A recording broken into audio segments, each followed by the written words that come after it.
Greetings, friends! Welcome back to the Film Alchemist podcast, the show where we look at movies we love, break them apart, to find out what gives them their magique. I'm your host, Josh Griffey, joined today by our friend and returning co-host, who can only come out at night, Carmelita Valdez McKoy. Hello! Hey, welcome back, man. It's been too long. Oh, thanks for having me back. This is sure. like my favorite place to be. Well, right on. Okay, guys. So if you're joining us, hopefully you have been enjoying our October horror movie mega marathon, our descent into the abyss of the horror genre. A horror movie every day this month. Carmelita's coming in because Alex is debating if we're friends or not anymore after all this work I put on his plate. He loves you. He does love me, and I love him too. But yeah, so Carmelita came in today as our special guest host. As always, please take a second, leave us a rating and review wherever you find it. You can follow our YouTube channel and see our faces as well as hear our voices on The Nerd Alchemist. That's our YouTube channel. You can also email the show, Film Alchemist Pod, with movies you'd like to cover, themes, more guest hosts like Carmelita, new stuff, old stuff, whatever you want to hear about, hit us up. And we're on all the socials just like you, man. Share us around. Invite your friends. All right, enough of that business. Carmelita, you came today. I just said a horror movie. Would you like to introduce what you chose and what you love about it? I would love to. So, this movie is not set around Halloween, but I kind of think of it as like the promise of winter. It's like the end of October is coming, Halloween's coming, and then you know it's going to be winter time. It's dark. It's mystical. I love it. So we are talking about 30 Days of Night, released in 2007. That's right. Once Upon a Time. Yeah, directed by David Slade, who I adore. I think his only other movie we've covered is Hard Candy, but he obviously went on to do Hannibal, a lot of other cool stuff. Yep. David Slade really Wait, did we do more David Slade? I think we might have. You can check our letterbox list, Film Alchemist Pod. Haha, another plug. What I love about David Slade, right, is his visual palette is just breathtaking. This might be my favorite of his visual movies. I know the Hannibal fans will come after me for that. But so this movie was one of the first movies I saw when I had moved to Los Angeles, right? So I came from Indiana, a place where we had winters, and I moved to Los Angeles where there are none. And so it was in October, right? And I walked down to the Chinese theater, which was like 3 blocks from my apartment at the time. I walked down, I'm all sweaty, right? You get the soda, you get the popcorn. I went into the theater, and the Chinese theater is this fucking massive, empty, cavernous space. This was before the IMAX renovation, all that. And it was fucking huge.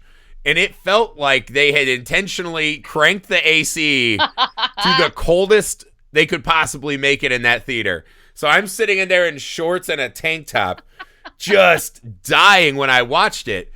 But it really added a lot to the experience because I felt like I was also fighting for my life to survive. Yeah, in the Arctic vibes. Yeah, and that's the thing is that I think what David Slade captures both in, just the environment, right? The cold, but also this guy, I think it's a very cold and distant movie, right? Like there's no warm spot in this film, right? Like maybe a brother relationship, but there is very little place to escape the just biting cold of this film. And so that's always burned in my mind that way. What about this movie, Carmelita, works so well for you? Why was this the one that leapt to the top of your mind when we were discussing horror movies to talk about? So when I saw this film in the movie theater in 2007, I was hungry. I had a hunger for a good vampire film. Yeah. I felt like it had been a while. There was a lag in really well-executed vampire films. And I love vampire films. We've talked vampires before. And I loved his approach visually. I loved the vampires in this film. Yeah. Okay, so let me ask you about this because I also love the vampires too, but they're really different than a lot of vampires. I feel like maybe we've seen a little more of this of late, but the vampires in this one struck me as very strange, right? They're kind of getting back to that Nosferatu style, right? They're not attractive per se. There's very little sensuality. There's almost no mysticism about them, right? What about the vampires does it for you in this movie particularly? So what really drew me to the vampires in this film is that they're this great blend of the different types of vampires Right. that we've seen across different films and franchises and properties. They're well dressed. They have some culture to them. They're ugly as sin. Right. Well, I was like, is the first thing the disease does is it like adds an extra 3 inches in the middle of your face? Like they all have this like weird asymmetry. Yeah. For sure. Big foreheads. Right. They're all filthy, dirty. They're very animalistic. They have this like bestial quality to them. They hunt in those circles. They like circle up and attack like a pack. They have all these like guttural screams and roars and grunts and they have their language, their own language that we don't understand. And it's a very like harsh sounding language. There's nothing soothing, sexual. No. There's nothing smooth about them. They're all rough around the edges. But then they're also dressed really nicely. And then the head vampire, played by Danny Houston, Marlowe, is like their philosopher king. And like Marlowe baffled me a lot because again, I love it. He is amazing and instantly memorable once you finish the film, right? But I'm with you. I was just baffled by the vampires, but in a good way, I guess, right?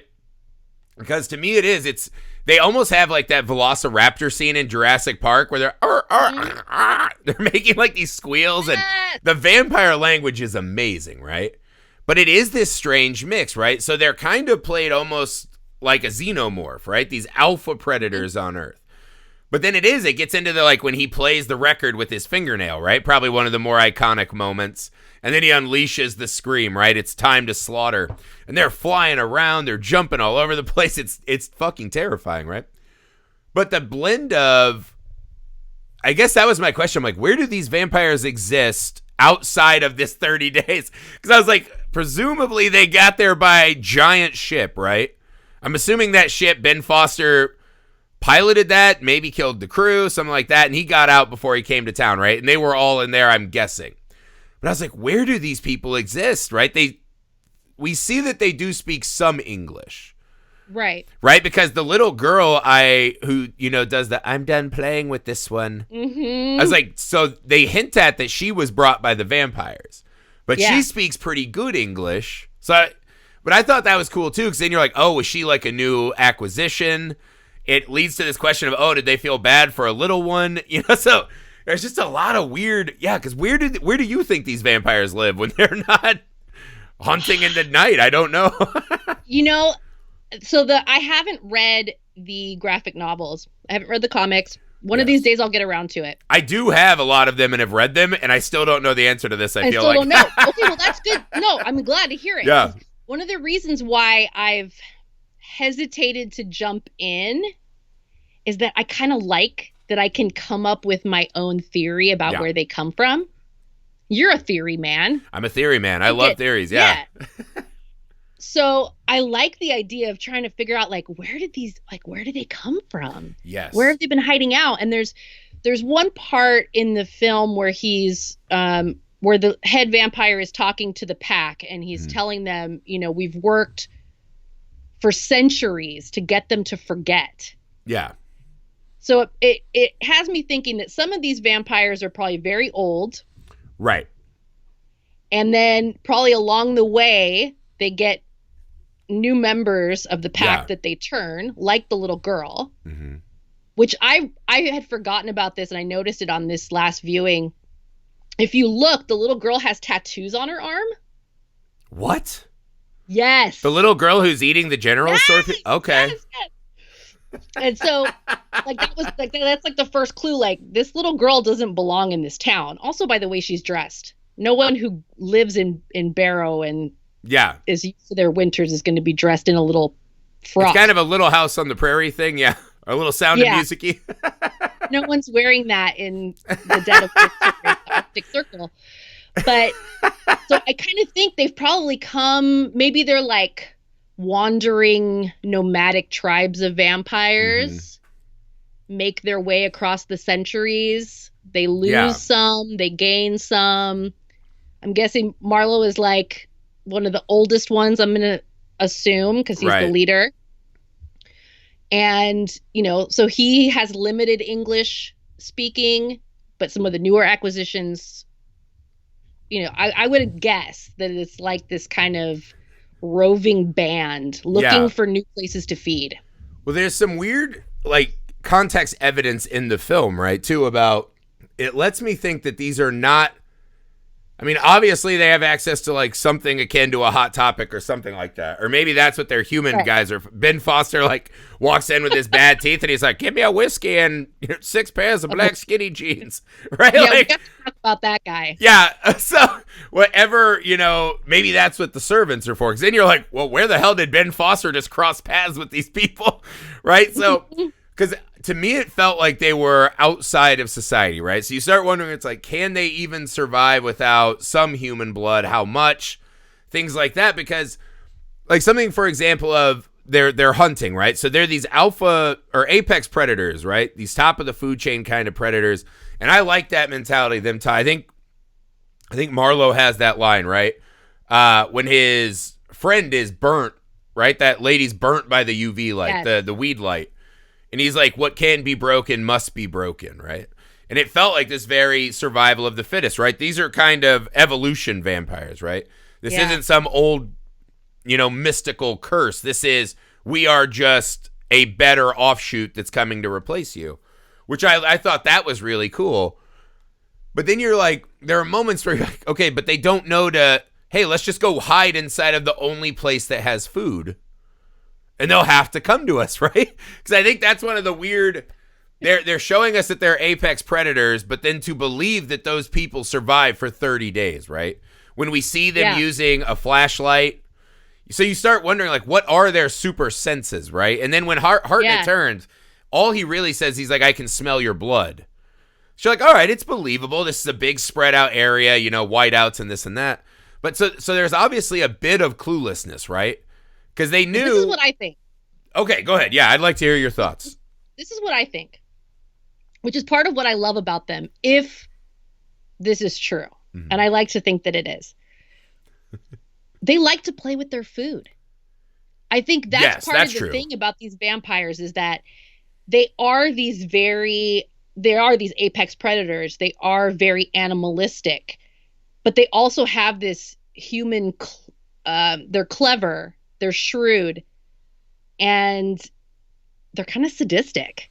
Yes. And I think they kind of get off on stretching it out as long as possible. Because with their super strength, with the conditions, they could have wiped everyone out in a week. Oh, well, it's like you guys don't sleep, right? If there's no sun, so just do your super speed through all the buildings. Yeah, if they wanted to, they could have wiped everyone out in a week. Right. I think they wanted There's a lot of crawling on roofs waiting, right? Yes, they wanted to draw it out. They want to play cat and mouse. And that's interesting, too, because imagine a life where you are constantly you have 12 hours maximum to go out, hunt, do your thing, and enjoy, and then you got to be back in your grave dirt box, right? Like, you got to get back in there, the dirt of the homeland, or whatever their version of that would be.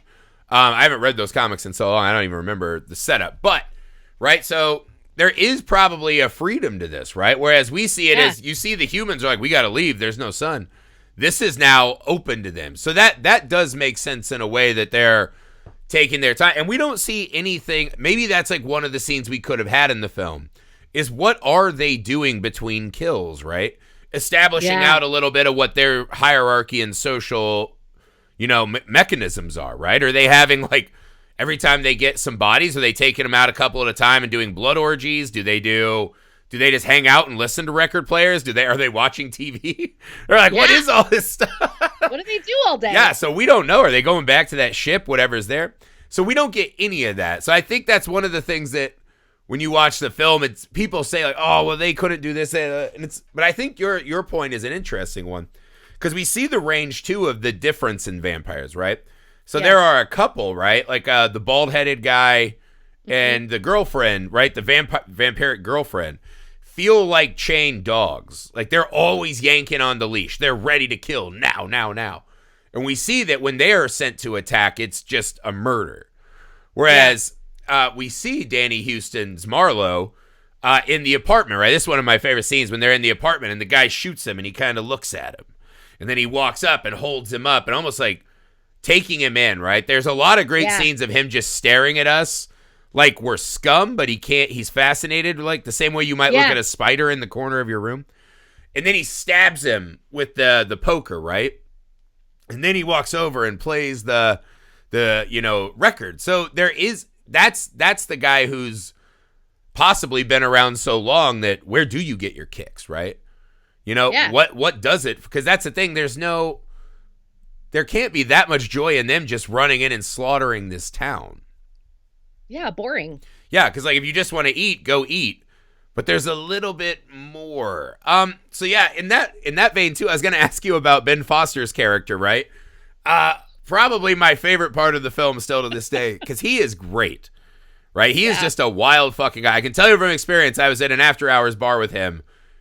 And it is intense. He is a wild fucking guy, right? Like just that energy he exudes. Yeah. Right? He has not been in Becca. That was his true acting. This is probably closer to how you experience him in nature.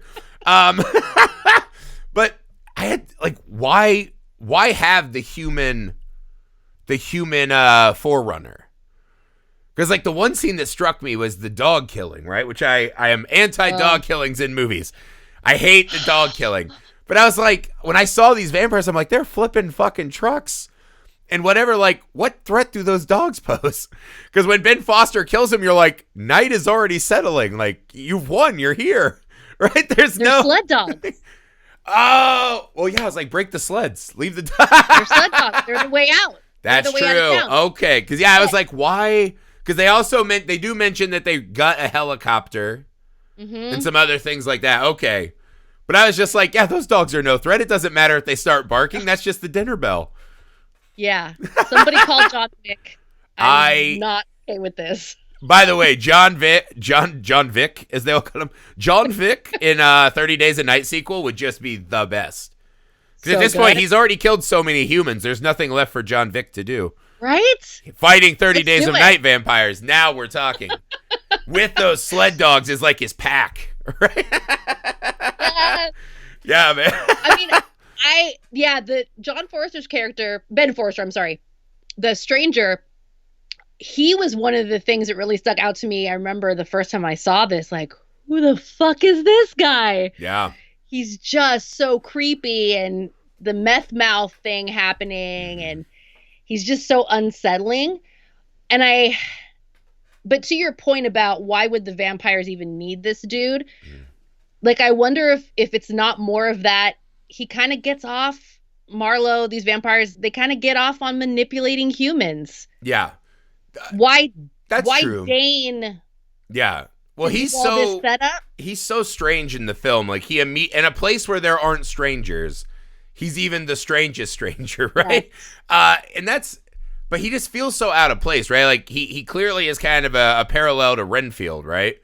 But in Dracula, Renfield's like, hey, you're the carriage boy, shuttle my stuff around and stuff like that, right? And he becomes a little depraved, obviously, from being near this. Yeah. But in this one, it felt like these vampires are so much more powerful than a lot of vampires we've seen. Yeah. But yeah, I think that's one of my favorite scenes still, though, right? Is, because he plays this insane, crazy person. And then there's that moment, right, when we come back and Grandma's just a stain on the wall. And the stranger just has this tear. And so Ben Foster's just acting it up, right? He has this tear coming down his eye, and he's just like, they didn't take me. And he's like, please kill me. Put me out of my misery. And it's such a... Because, again, I feel like one of the issues that some people may have with this movie, I don't think it really affected me, but it is so impersonal and dehumanized, right? Even the humans who would live in a place like this feel, again, they probably live up there for isolation and peace and, I want to be on my own kind of thing. Yeah. Although they're all pulled together, I guess, by having to survive that environment. But yeah, so it feels like it doesn't have a lot of these personal moments. But I think that is an interesting choice for this movie, because when they do hit, it's a real extra smack when you're like, oh my God, like the crazy guy, right, who is about to kill this kid over a risk piece or whatever. Mm-hmm. You know, he's truly sad and disappointed. You know, he truly had his hopes set on joining these people, right? And there's a moment, because Houston comes in, Marlowe, and he does the, like, he rubs his finger down his face, and in the, you know, vampiric language, he's like, you did everything I asked for. You know, you're a good boy, essentially. In the moment, though, where I was like, that is next level acting, is Ben Foster, as he starts to kind of cry, he puts his head forward, trying to have some kind of a touch, right? A personal connection. And Marlowe just kind of very craftily dodges it. Like it's nothing. Just like, you know, like it's impossible for us to touch him before he rips his fucking head off, right? And I think his line is something about, you know, the things they can believe. Like he's stunned. Yes. That this fucking person thinks that he could ascend to being what they are. So that, it's really kind of a fascinating emotional beat right in the middle of the film. It's probably my favorite scene still.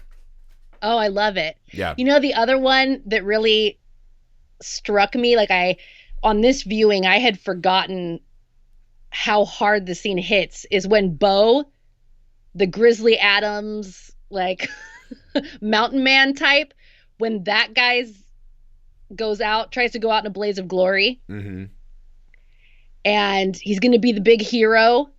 And when he sees that the shotgun is out, he's done for. He doesn't want to be eaten.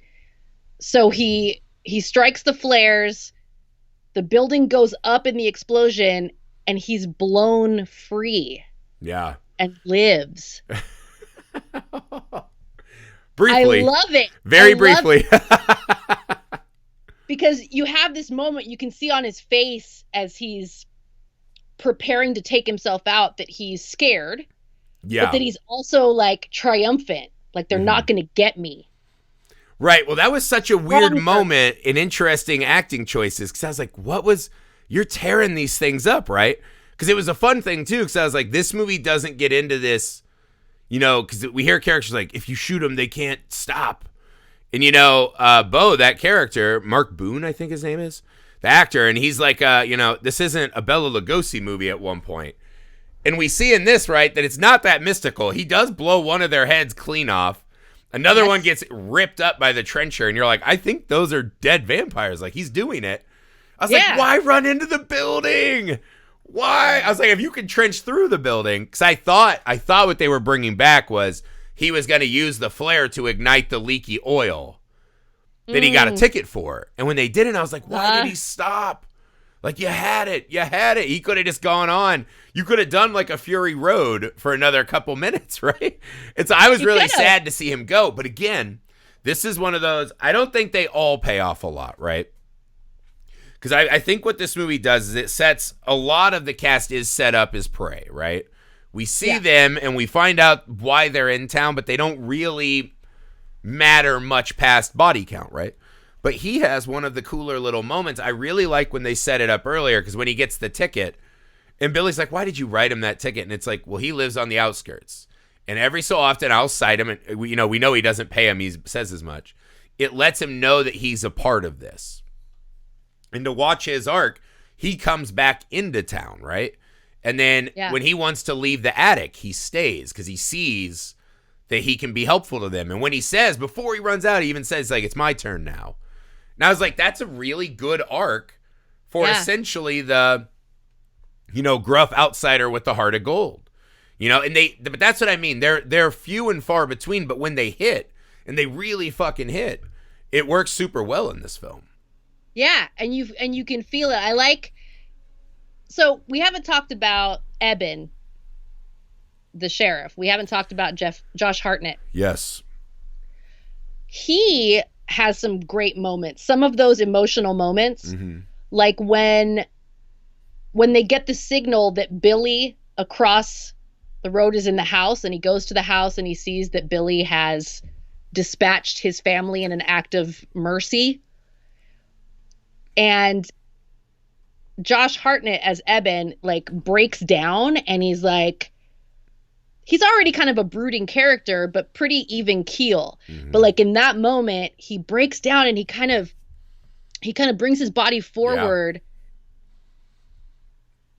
And you can't tell if he wants to hug his friend or if he wants to strangle him or what. Yeah. But you can tell he's just falling apart, and he's so upset that his buddy has murdered his family. Yeah, probably people that he has known forever. He's probably watched those girls grow up. But yeah, that's the cool, because Billy reaches for him, and he does the Marlowe thing where he's like kind of dodging. He's like, I want to strangle you to the death, but I'm glad you're here. But see, what really makes that one work well, because that's another one of those, you're like, how did the vampires not find this guy? He's flashing lights, and he's just sitting there weeping, I'm assuming. This is like 20 days in.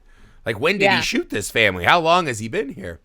But this is a great use of the scene before, right? Which is the old guy who worked at the giant factory or whatnot, right? So he reveals that he got bitten. And because of that, he now doesn't have enough time. He lets the ruse go, right? That his wife and kids were killed by a drunk driver. And he kept those pictures up, and everyone in the town believed this lie that his family would join him someday.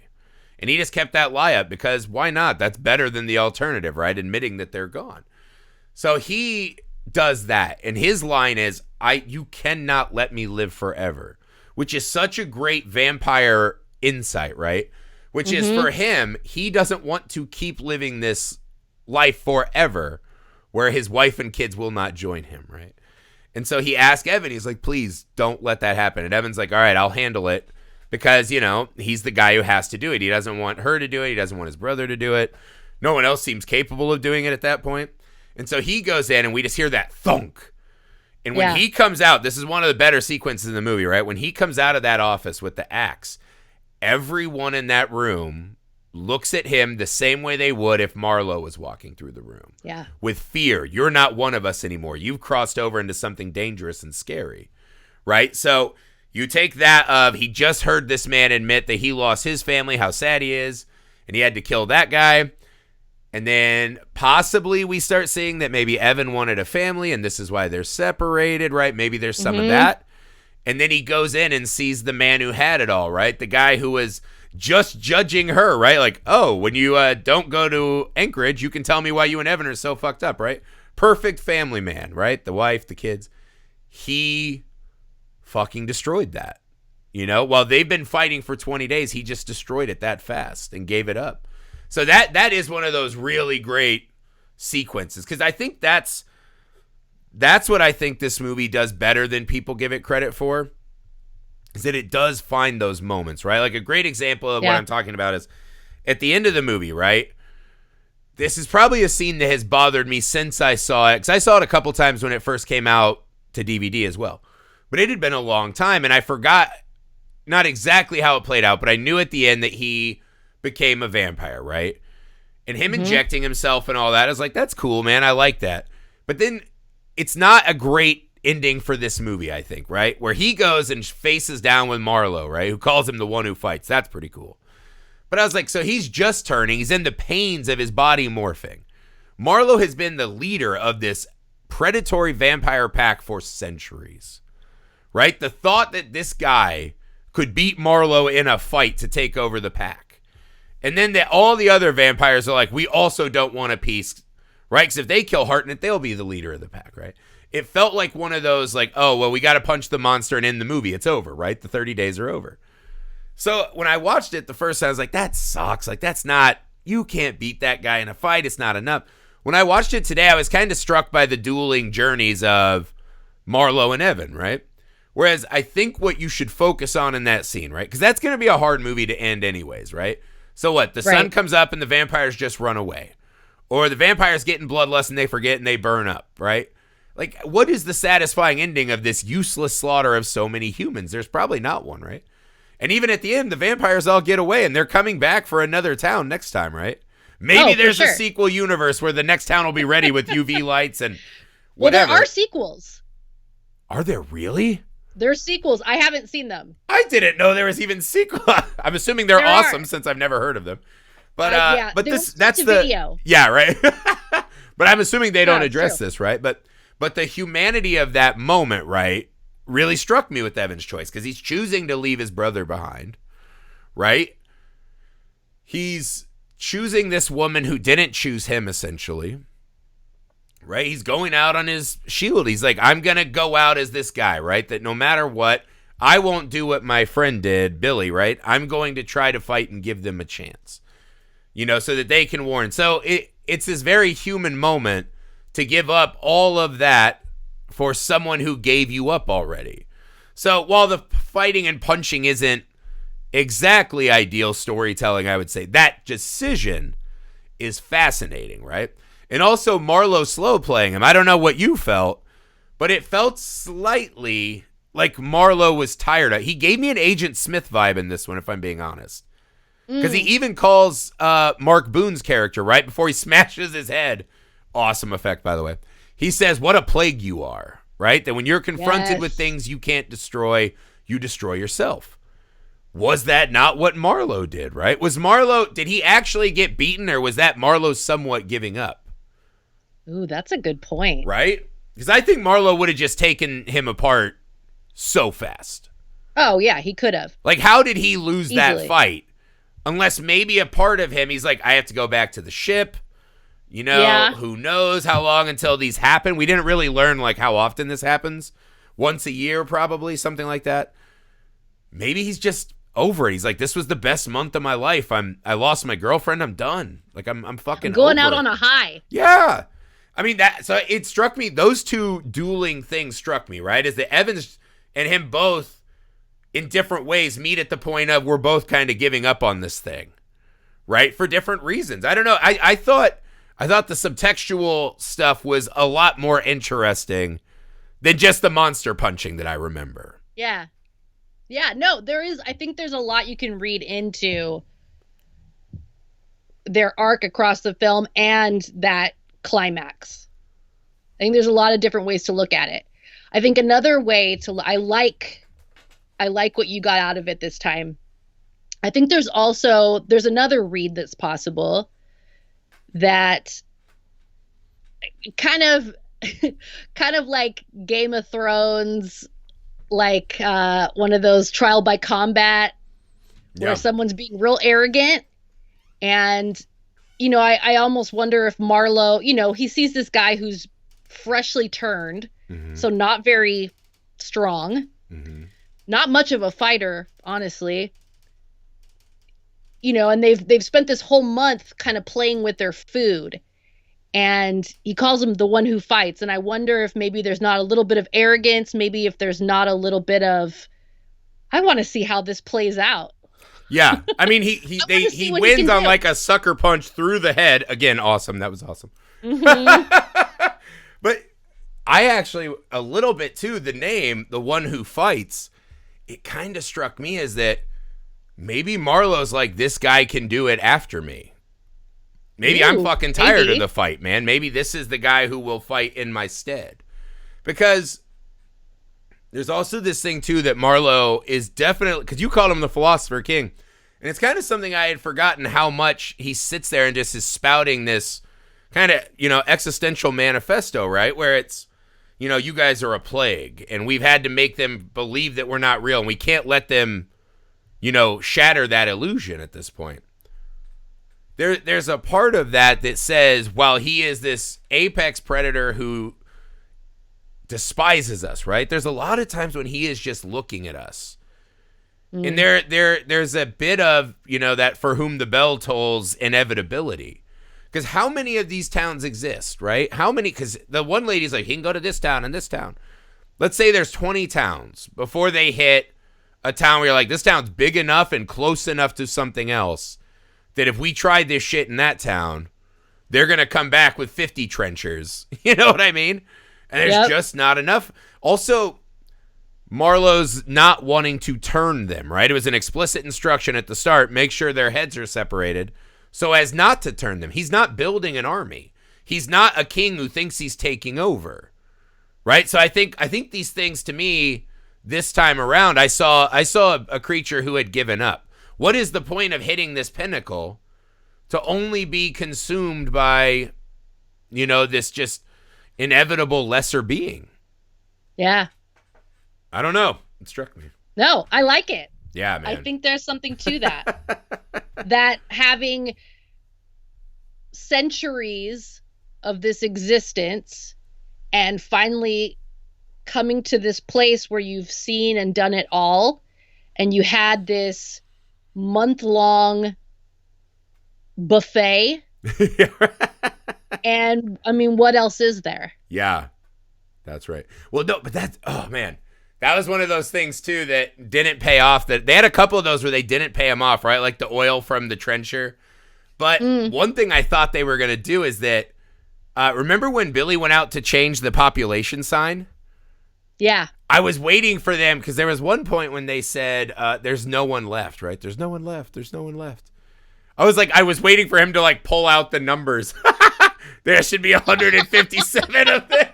And I was like, maybe that's his last thing to accomplish before he lets Evan punch his face open, right? Is that I have to get all 157, like Pokemon. He's got to collect them all before he Wait, gets out. it's tradition. It's tradition. Yeah, it's tradition, right? Thank you for putting, because I thought he was going to be like, damn it, Billy, why'd you do that? Yeah, I know, because there's a lot of weird stuff in this movie that doesn't all the way add up to me, but I think maybe some of that messiness works a little bit too. Because, like, you know, the whole brother who plays Risk, the grandma who smokes pot. There's the very strange scene when the girl comes back and Ben Foster's about to, you know, fight Evan, right? And you get the sense, like, he thinks he's going to whoop Evan's ass. And she holds the gun to his head as Evan slams him on the counter. She does, like, the OnlyFans lip bite. Where, like, she's super turned on. So, like, there's all these little things where I'm like, I'm going to need a little more on that. And in a 2-hour movie, they just didn't get back to it. Yeah, they're just, Did the stranger only want to become a vampire to skirt all these dental bills? I don't know. Well, his teeth would have been transformed. That's what I mean. He wouldn't have had to, like, because that looks like a tear it down and rebuild operation, right? But if you just get vampire shark teeth. But yeah, I don't. It's all good in the hood. But that's what I mean. There's a lot of these little things. Because it's such a full movie. Yeah. And they don't really dive into it very fast. They take a really long time to start the vampire attack. Much longer than I realized. But I looked at the time this time around. Yeah. So you have a few kills, but it's, you know, arms coming out of the shadows. Yeah. Silhouettes. We don't full on see a vampire in all its glory until almost 30 minutes in. Yeah, which feels like a lot, because we see the overall guy get eaten. You know, we see that when the guys are talking about where to have their threesome after their oil shift. Yeah. That scene's great, because that guy just disappears so fast that it sets up like, oh, these are not the same vampires I'm used to, right? This is fucking crazy. But they do this cool thing, too, where I like when Evan finds, like, blood on the snow. Or we see the dogs, right? Something weird imagery like the burnt cell phones, right? There's a lot of things happening that in a town where you know everyone. And what are the chances that real crimes are committed there very often? Because there's only 50 people to question, right? Like, if you fuck around, it won't take long before they know who did it, right?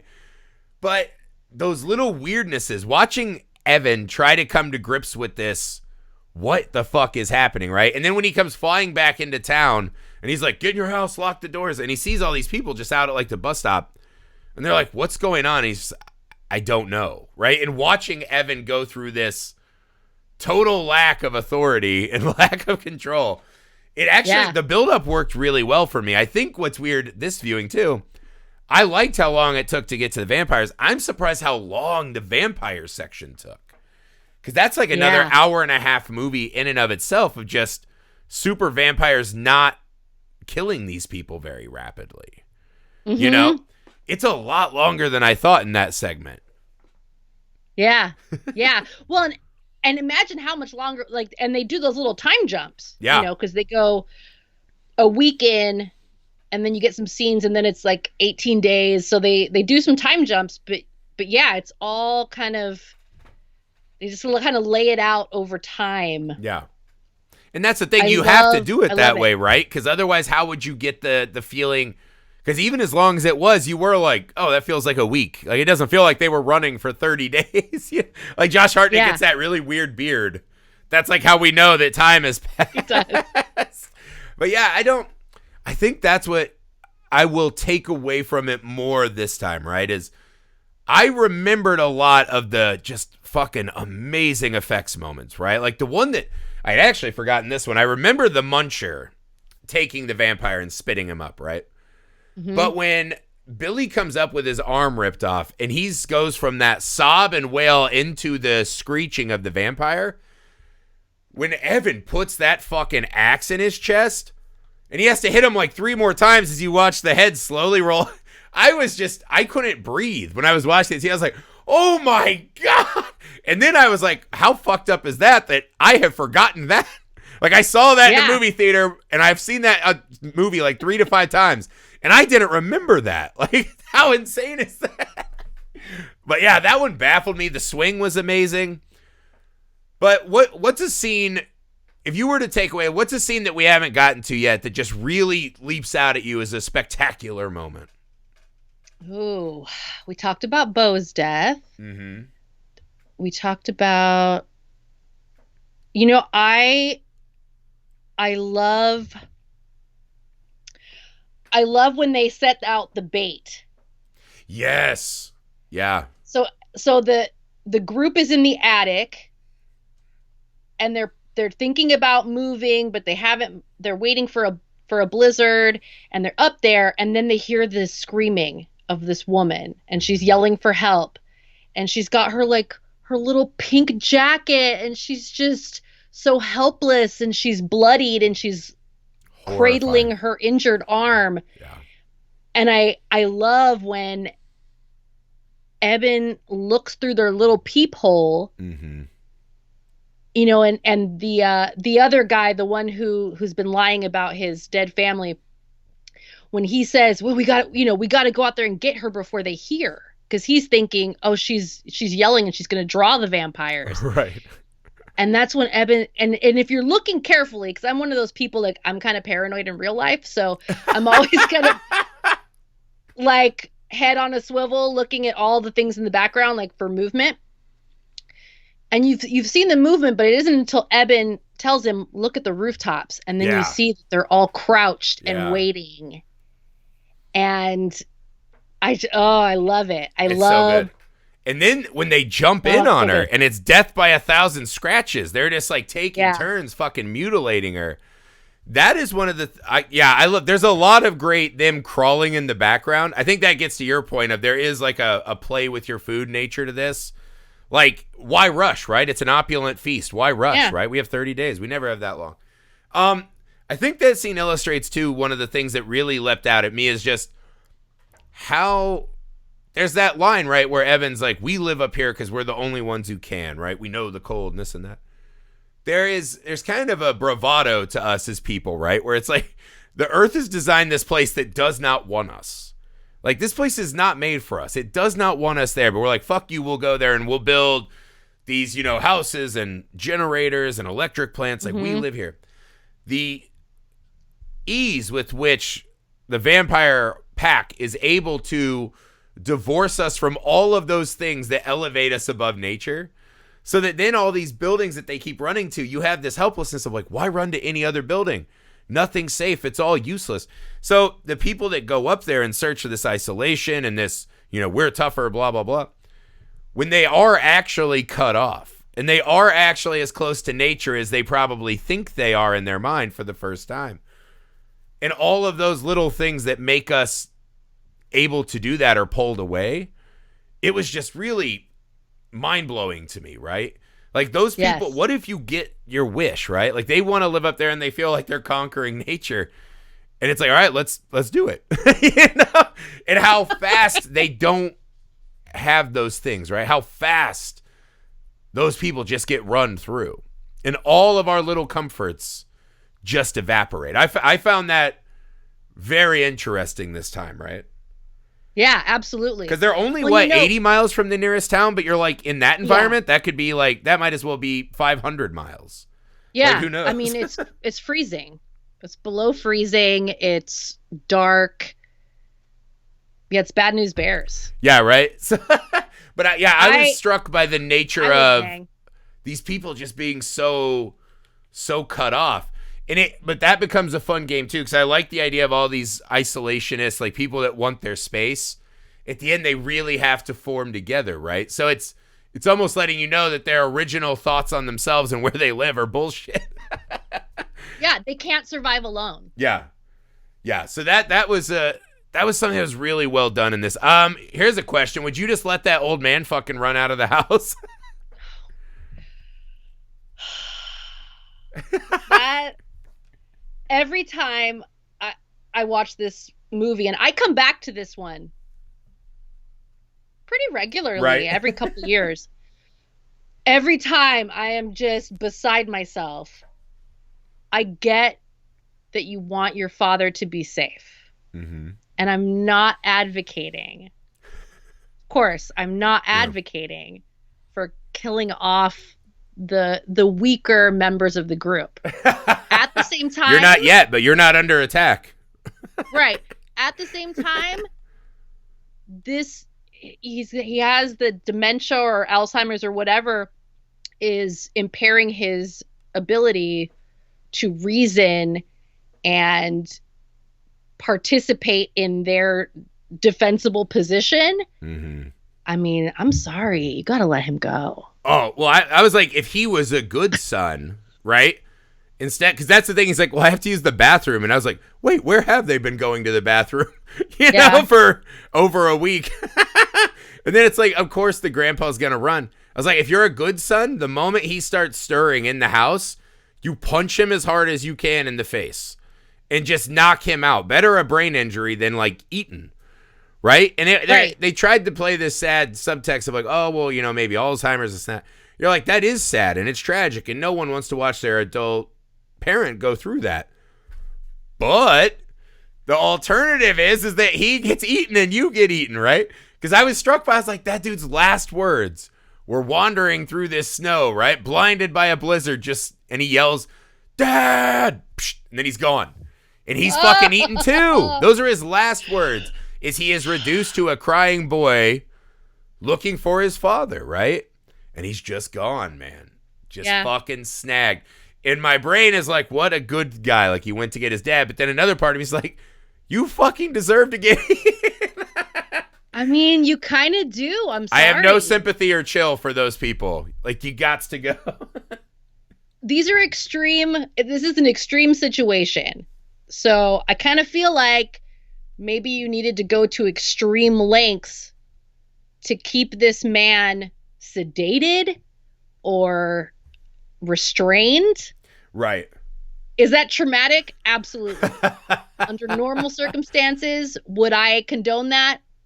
Most definitely not. Yeah. There's a pack of rabid vampires eating the citizenry. Yes.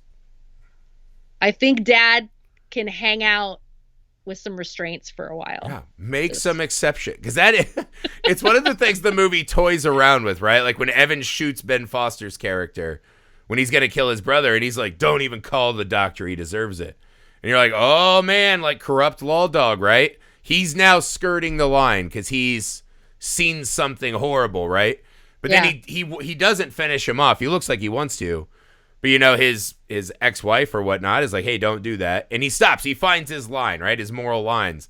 But the whole movie, he's kind of tiptoeing back forth. I'm like, there's no more ethical lines, right? Like a lot of horror movies do that. It's like, this is exactly what we need to fight. Like I just read the book World War Z recently, right? Uh-huh. And they talk about that when the zombies start barreling through, right? We build a wall at the Rocky Mountains and like try to start America again on the West Coast. And the newly elected guy is like, yeah, we have to hold elections. And the guy is like the Department of like the natural, you know, rebuilding effort or whatever. He's like, what are you, dude, we don't have, his vice president's like, what? Elections? We're in the middle of a zombie, you know, a zombie war. We got to rebuild society. And the guy goes, this is all we have. If we don't fight for this right now, right? If they don't know that even through this, the dream of what America stands for and democracy stands for, right? if that can't survive this, we're fighting for nothing. Like, it's over. Right? So you have to have an election to keep this ideal version of us alive, right? And I feel like that's what a lot of horror movies do, where it's people like, well, this isn't right. I'm like, the first time I see the streets filled, like when that overhead shot, right? You just see people getting eaten all over Main Street. Yes. The next person who steps out of line, I am fucking murdering them. No questions asked.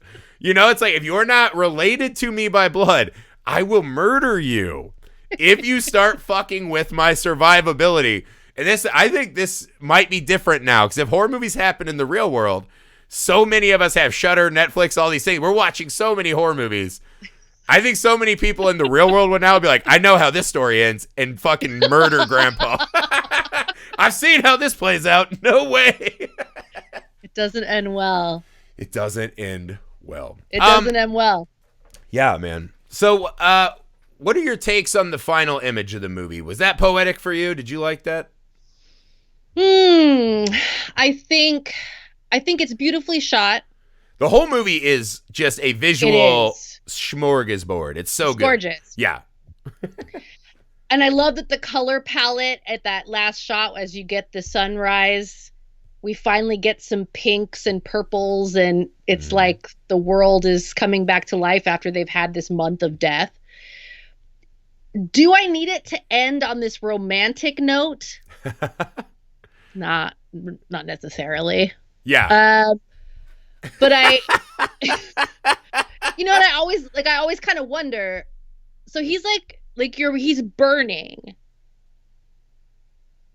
and she's like holding him, and the ash is flying, and yes, it's very sweet. It's a very loving, touching moment between two people. But I'm also wondering, like, how it feels to hold someone that's burning from the inside. Like, is he hot at all? Like, does it feel good because it's cold outside? I don't know. It's kind of weird. It's kind of weird. So it's one of those, I can appreciate the sentiment. Yeah. I didn't necessarily need it, but I guess it makes sense.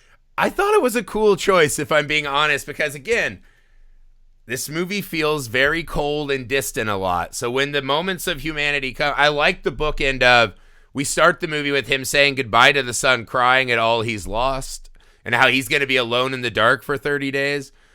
And then at the end, he's sitting with her. He said, we'll watch the sunrise together, and they did it. True. And I felt like that was one of those cool moments that was a fuck you to the vampires, right? That in that moment, right, from the walking to that part of town, or probably driving, however they got there, right? They got somewhere to watch the sunrise.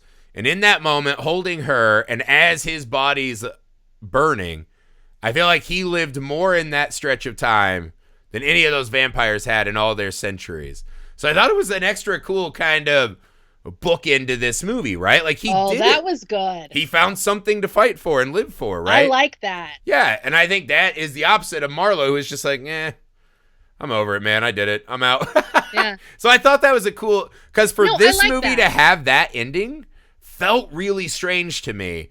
But the more I sat with it, I was like, I love that idea, right? You know, it's almost as if like his life and humanity couldn't be contained in this rotting husk that he was now. I thought it was a kind of cool end. It's a little saccharine, I guess. And I'm sure there are cynical people that'll say like it's shoehorned in because the movie spends no other time on emotion, which I would disagree with. But I think it's a cool fuck you to the vampire. It's a fuck you to the monsters we just spent, 2 hours hating. Yeah. When you put it like that, it totally recontextualizes that moment. Yeah. That it's not so much about a romance between these two people, although that's part of it.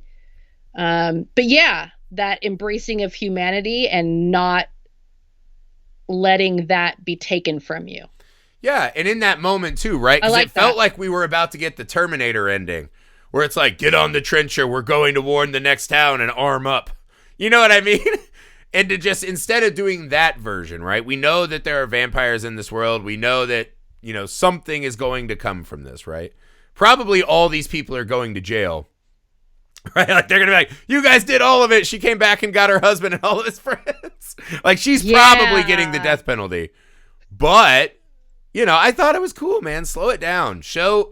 I think a lot of horror movies don't do a great job of landing the why fight, right? Like, I watch a lot of horror movies where I just go, you know what, man, fuck that. Like, I'm not doing that. I'm not going through all this. Like, I'll just sit and watch TV, and when they come for me, fucking have me, dude. Like, Yeah. you know, I'm not fighting it's to time, like, it's time. yeah, I'm not fighting like in Walking Dead. I'm like, I'm not fighting to rebuild society and not have food or clean clothes to wear. Like, I lived with the internet and the glorious, you know, arts that we've created. I'm not going back to a world without that. Like, when they come, take me, dude. I don't care, right? I'm just going to watch my DVDs until the end. And so I feel like a lot of horror movies don't answer that question for me, the why fight, right?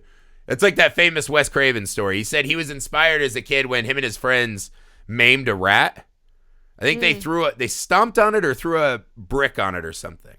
And it was all shattered and guts everywhere. And he said that thing was screaming because even that rat so desperately was clinging to life. It so desperately did not want to die. And I think a lot of us have that in our minds where it's like, oh yeah, like that's why, you know, because we just want to stay alive. I think this scene adds that little extra bit of, you know, but why stay alive, right? Like, you know, Yeah. I thought it was a good ending, man. I was a big fan of that. I think too, now that, you know, as you're talking about this, and I think about the juxtaposition of Eben's last scene with his wife Stella and the choice he makes to not let them take his humanity from him, but also to spend this last moment with her knowing that she gets to go on. And to juxtapose that with his buddy Billy, who had taken out his entire family for, I mean, reasons that I'm sure he felt were altruistic, but regardless. I mean, I wouldn't want to watch my kids get eaten for sure. Yeah, of course. So he takes them out and then he's stuck suffering alone and he has no reason to live now that they're gone. Yeah. Or Marlowe's last line, right? To his girl, what can be broken should be broken. And Evan's like, fuck that. Like, I'm not letting you get broken. Right. You know, I thought that was cool. I was big into that moment. I really was. I was like, there is a part of me where I'm like, you could chain him up a bunch and see. I was like, maybe he survives as like a Blade-like character who can fight the vampires when they come out. Like, maybe don't immediately just rush to the sun, right? Give it like a week or something. But then that's not as poetic. This is poetic. Evan goes out as a full-on hero, because if they do the week later, then they start bickering again. They separate. And he's like, why did I become a vampire? What is it all for? Yeah, so this is more Shakespearean than, you know, the real life, like, how do you do legal separation from a vampire? So, all right, so Carmelita, sum this up, right? If you were to give your quick closing remarks about why people should love this movie as much as you do and keep revisiting. If they haven't watched it in a while, why come back and spend time with this movie?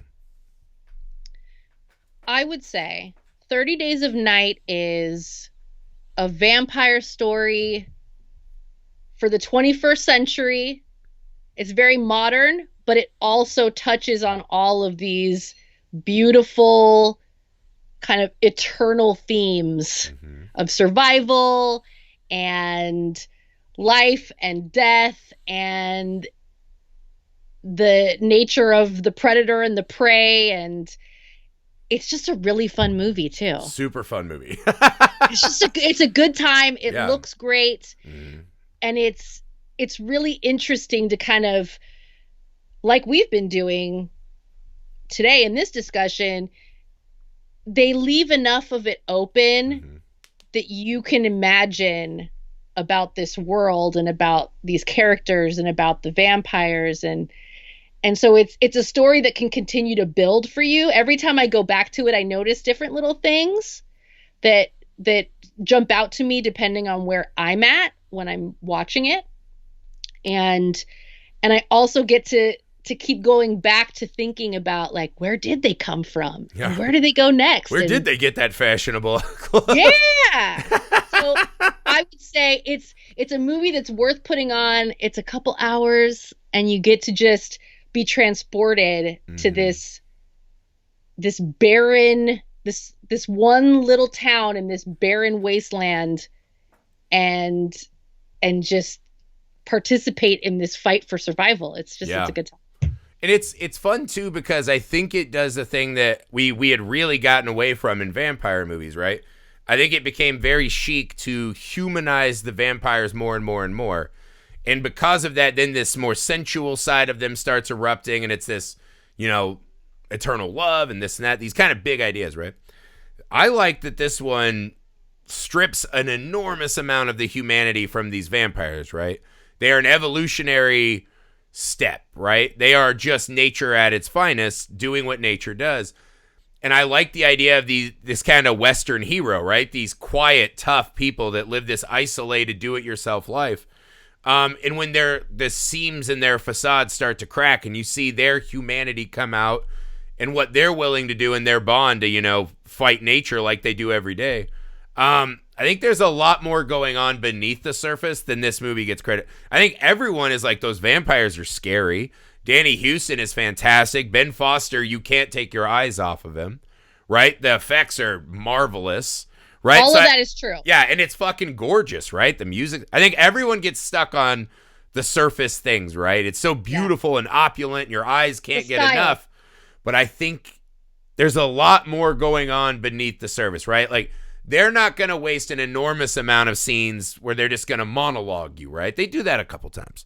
But I think there's a lot of those small moments for these actors to get a really big, relatable human moment, right? In the midst of something that's so wildly unrelatable as a vampire apocalypse. But yeah, I think it's just a fucking, but that's the thing. And the fun is never slowed down or sacrificed by that stuff too. So it's a really it's a high energy, just fucking interesting, fun movie. I really dig this one. It was a great choice, Carmelita. Thanks again for joining me today. All right, guys, that's it for 30 Days of Night. Again, we'll be back tomorrow. Go back and find all the horror movies we've covered. One every single day this month of October. So many horror movies. We hope you guys are having fun listening along with us. Please subscribe, rate, review wherever you find pods. Follow our YouTube channel, The Nerd Alchemist, on YouTube, so you can see our faces and other fun stuff we're working on. You can email us, filmalchemistpod@gmail.com, with ideas for movies you'd like to hear us discuss, or if you just think all of our opinions are wrong, just communicate with us. We like that. And you can find us on any social media that you have, where you can shout us out, share, communicate again. Thanks again to Carmelita for joining us. I'm sure we'll be seeing you again soon. Thanks, guys. For the Film Alchemist, I'm Josh Griffey. Have a good day. Bye.